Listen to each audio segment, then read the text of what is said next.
இன்றைக்கி நம்ம mushroom pepper fry எப்படி செய்யறதுன்னு பார்த்துடலாம். இது சிம்பிளாக செய்யக்கூடிய ரெசிபி தான். வீடியோக்குள்ளே போகிறதுக்கு முன்னாடி நம்ம நிக்கி பேபிஸ் கிச்சனில் வெஜ் அண்ட் நான்வெஜ்ஜில் உள்ள எல்லா விதமான ரெசிபீஸும் நீங்கள் பார்க்கலாம். இது வரைக்கும் நம்ம சேனலில் சப்ஸ்கிரைப் பண்ணலைன்னா கண்டிப்பாக சப்ஸ்கிரைப் பண்ணிடுங்க.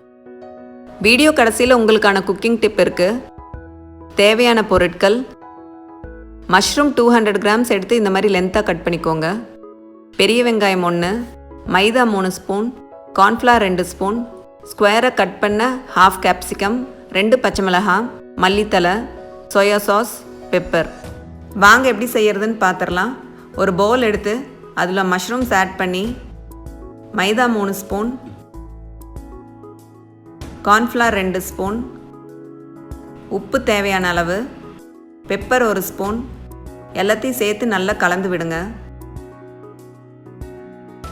இது கூட லைட்டாக தண்ணி தெளித்து திரும்பவும் நல்லா மிக்ஸ் பண்ணுங்கள். அப்போ தான் மாவெல்லாம் நல்லா மஷ்ரூமில் கோட் ஆகும். இப்போ இதை டீப் ஃப்ரை பண்ணிடலாம். எண்ணெய் சூடானதும் ஒவ்வொன்றா எடுத்து போடுங்க. இந்த ரெசிபியை மோஸ்ட்லி எல்லோரும் டீப் ஃப்ரை பண்ணாமல் தான் செய்வாங்க. நீங்கள் இந்த மாதிரி செஞ்சிங்கன்னா டேஸ்ட் டிஃப்ரெண்ட்டாக இருக்கும். இதை ஒரு 2-3 நிமிஷம் கழித்து வெளியே எடுத்துடலாம். இப்போ நல்லா ஃப்ரை ஆகிடுச்சு. இதை எடுத்துருவோம். இப்போ இதை தனியாக எடுத்து வச்சுருவோம்.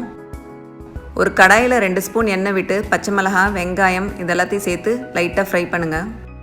அது கூட கருவேப்பிலை ஆட் பண்ணிக்கோங்க. இப்போ நம்ம குடமிளகாய் சேர்த்துடலாம். எல்லாத்தையும் ஒரு 2 நிமிஷத்துக்கு வதக்குங்க. உப்பு தேவையான அளவு சேர்த்து அது கூட சோயா சாஸ் 1 ஸ்பூன் ஆட் பண்ணி எல்லாத்தையும் நல்லா மிக்ஸ் பண்ணி விடுங்க. இது கூட ஃப்ளேவருக்காக கொத்தமல்லி தழை சேர்த்துடலாம். இப்போ நம்ம ஃப்ரை பண்ணி வச்சுருக்கிற மஷ்ரூம்ஸை இதில் ஆட் பண்ணி எல்லாத்தையும் நல்லா கலந்து விடுங்க.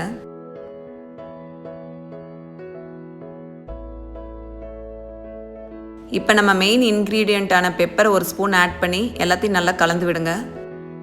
புதினா ஃப்ளேவர் பிடிக்கிறவங்க கொஞ்சம் புதினா ஆட் பண்ணிக்கோங்க. இது இந்த டிஷ்ஷுக்கு நல்ல ஒரு ஃப்ளேவர் கொடுக்கும். இதை ஒரு பிளேட்டுக்கு நம்ம மாற்றிடலாம். இப்போ நம்ம மஷ்ரூம் பெப்பர் ஃப்ரை ரெடி.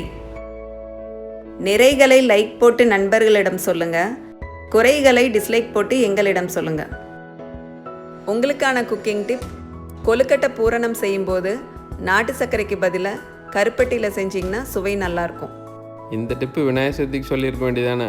அப்போ என்ன வாயில் கொழுக்கட்டையாக இருந்துச்சு.